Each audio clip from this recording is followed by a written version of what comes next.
Martin Popoff here, back again for another edition of Overkill Rewind. This is the Banger TV show where we ask you, our fine viewers, to pick the favorite heavy metal albums of a certain year. So you're going to get to hear what the greatest heavy metal albums of 1972 are, some honorable mentions, and maybe a few things that I would have liked to have seen in this list as well. But before we get going, don't forget to subscribe if you haven't already, and consider supporting us on Patreon. All right, let's go back to 1972. Nixon beats McGovern. He visits China. In sports, the Lakers win the NBA championship. This is the big years of the Boston Bruins and Montreal Canadiens NHL rivalry. Dallas Cowboys win the Super Bowl. Oakland A's win the World Series. This was also the Canada-USSR Summit Series in hockey. I remember seeing that in school, literally in school. In class, we were allowed to watch those games. I went to 7 games, and Canada wins at the very end by 1 goal. West Germany beats the Soviet Union to win the Euro Cup. The first handheld calculator was in 1972, the HP 35, sold for $395. The Godfather premieres. We had the Watergate scandal. To get back to Nixon, worship of Norse gods is officially approved in Iceland. So there you go, 1972. Big music at the time. Don McLean's American Pie was the smash single of the year. Hot Butter's Popcorn was big. Neil Young's Heart of Gold. Best album design, Alice Cooper School's Out. We're going to be talking about Alice Cooper in a minute. So let's look at these results. In reverse order, these are, again, this is compiled by votes from you, the viewers of Overkill Rewind. The top 5 heavy metal albums of 1972 are: number 5 position, Alice Cooper, School's Out. There's the vinyl of it. This isn't the, it folded out into a big, huge desk. That's why it won best design Grammy. This is the panties that came with it. It came kind of over the corner of the thing. So Alice Cooper School's Out got a fair number of votes and comes in at number 5. This is coming hot on the heels of Killer, which was a big hit, hot on the heels of Love It to Death, 1970, which was a big hit. And then after this would be kind of their masterpiece album, Billion Dollar Babies, in 1973. But the funny thing about School's Out, it got a lot of votes, but I would venture to guess that most viewers don't remember a lot of songs on this album past School's Out. I went and played it again, and it's like nothing else on that record was much of a hit or is very much remembered at all. And the Spotify numbers on it actually sort of confirmed that. School's Out, the song, has over 100 million plays, and every other song on School's Out doesn't even break 1 million. So pretty crazy to see School's Out on here. I think it's just people love the idea of Alice Cooper, and Alice was big at the time, but it's not particularly, one of his biggest, most beloved albums, really, of that early run. I'm going to give it 2.5 skulls out of 5. I'm going with an audible here. My notes say 3, but I'm going to go 2.5 because I was just playing it again, and really beyond the amazing title track, not much to it. It did go number 2 on Billboard, and it is a platinum album, so that's pretty amazing. They had quite a run back then. Alice Cooper did. Moving on, our number 4 is Uriah Heep's Demons and Wizards. This one here, Uriah Heep, Demons and Wizards. All right, so Demons and Wizards. The pretty amazing thing about Heep is that they had 2 albums in 1972, and both of them got a lot of votes, and both of them went gold. So Heep was doing pretty well at this time. This is kind of their golden period.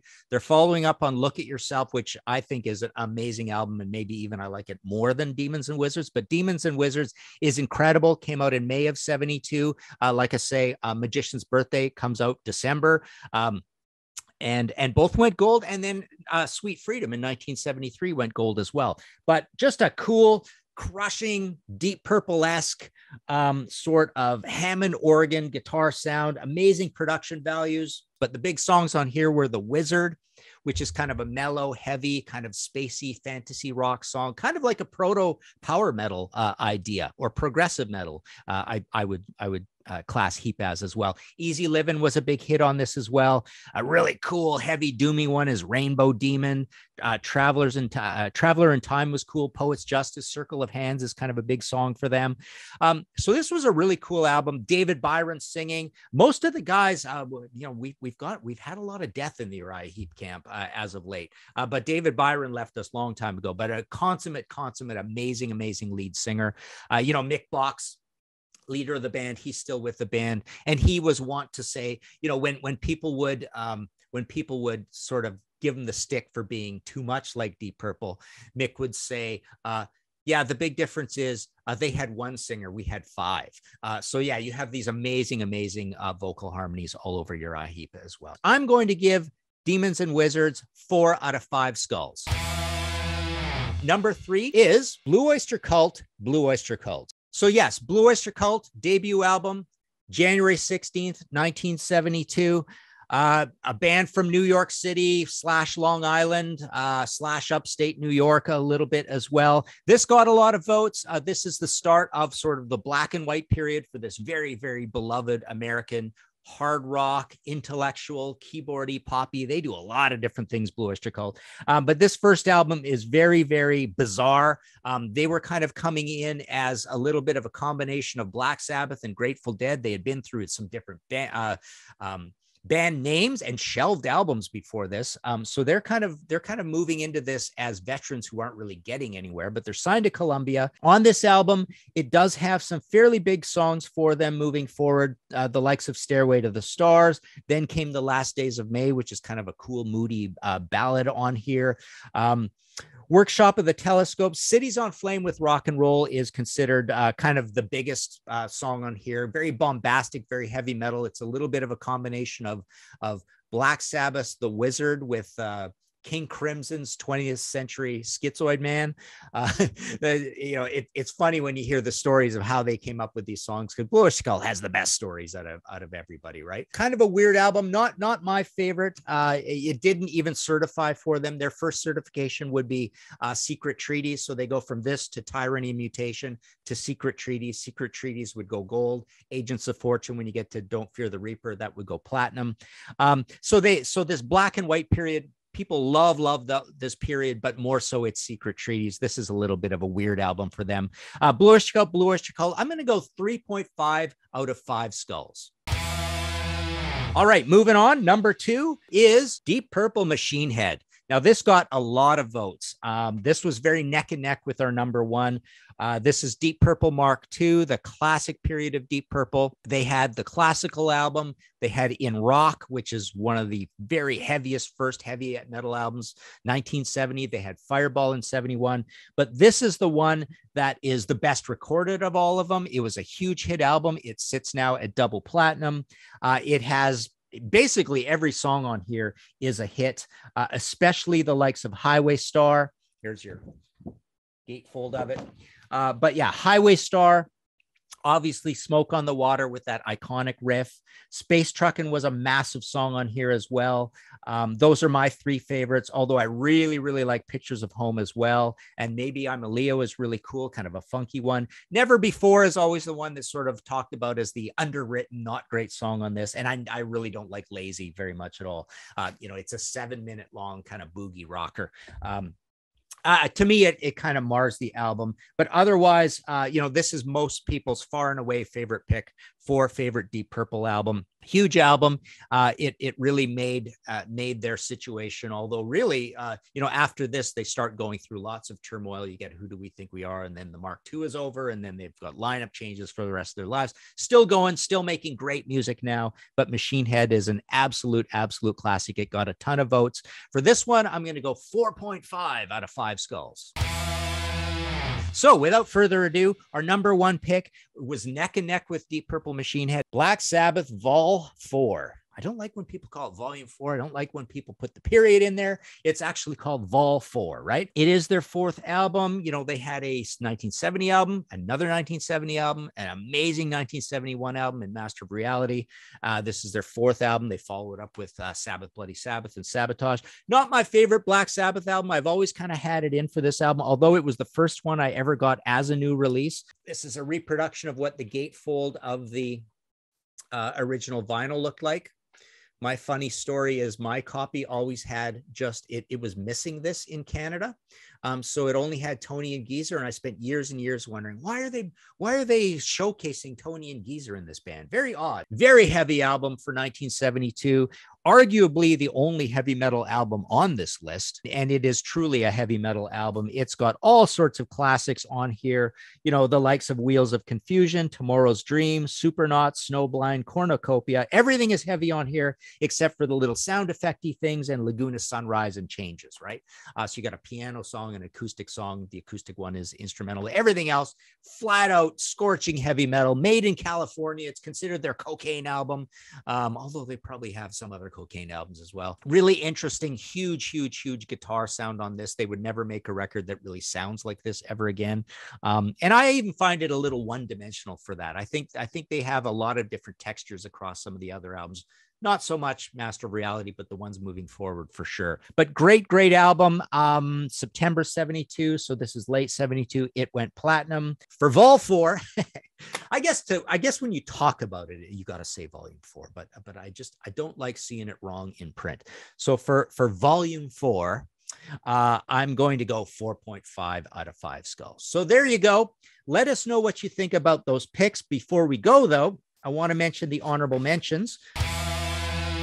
Our top honorable mention that got the most votes was Budgie Squawk. So Budgie's second album, which is quite a heavy album. I mean, it is close to a heavy metal album amongst all these other albums as well. Probably about as heavy, I would say, as Machine Head. Maybe not quite. But that got a lot of votes as well. Uriah Heep, Magician's Birthday. I got a copy of that out here as well. So there's the other great Heep album from 1972, pretty much almost as good as Demons and Wizards.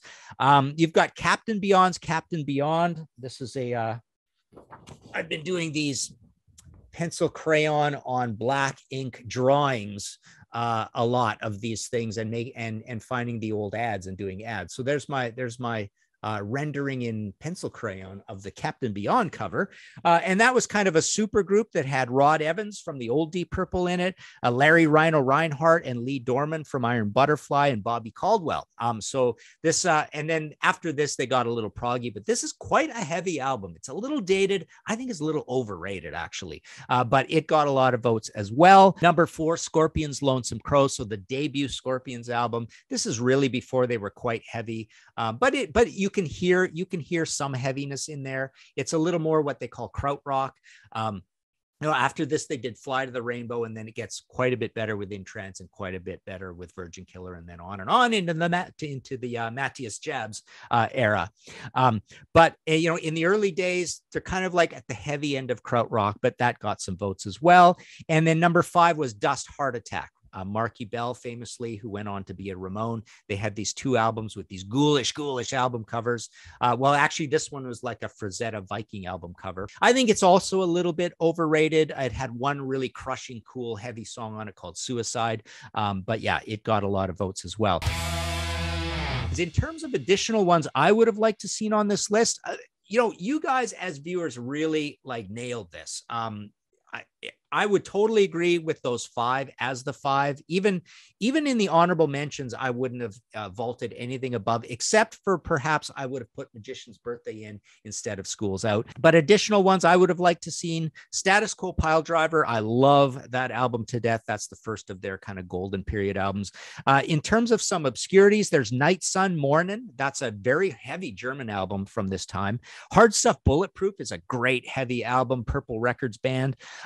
Another very obscure album, Blackwater Park Dirt Box, quite heavy for this time. The first Buffalo album, Dead Forever, I think personally it's the least good of actually all of them. I think all the next 4 are better. That's a little bit of a contrarian view. The second Lucifer's Friend album is also pretty cool. Another obscurity in Tiger B. Smith. The Hawkwind album, Do Re Mi, Fa Sol La Ti Do, Jerusalem. So there's a few other ones there. Really, the only one I would like to see higher up on the list, either into the honorable mentions or even above, is Status Quo Piledriver. I love that album to death. Have always had a soft spot for it. Bought it as a new release. So I've been living with that one all my life. So there you go. Let us know in the comments below what you think of this list of the greatest heavy metal albums of 1972. Of course, it's very early. Heavy metal is just kind of starting, but there were obviously some great albums there. And hopefully we pointed out a few things for you to check out in terms of these crazy, crazy obscurities, because there was some cool stuff back then. Let us know what you think. And again, don't forget to subscribe if you haven't already, and consider supporting us on Patreon. Bye for now.